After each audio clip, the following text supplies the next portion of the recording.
வணக்கம். இது ஏஐ தமிழ் முக்கிய செய்திகள். மதுரை முதல்வர் விஜய் தலைமையிலான அரசுக்கு 6 மாத காலம் அவகாசம் கொடுக்க வேண்டுமென்று மக்கள் நீதி மய்யம் கட்சியின் தலைவர் கமல்ஹாசன் தெரிவித்துள்ளார்.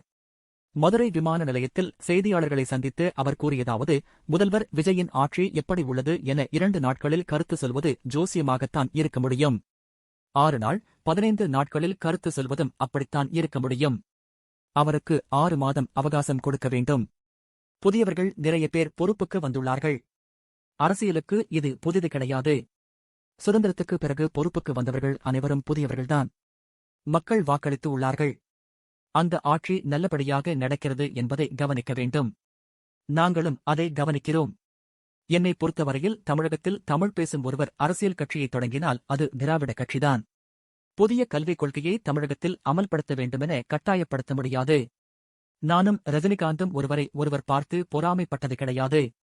போட்டிதான் போடுவோம். நாங்கள் சினிமா துறையில் இருக்கிறோம். கிரிக்கெட் விளையாடியிருந்தாலும் இப்படித்தான் இருந்திருப்போம் என தெரிவித்தார். உலகச் செய்திகளை உடனுக்குடன் பெற இப்போதே சப்ஸ்கிரைப் செய்யுங்கள். நன்றி.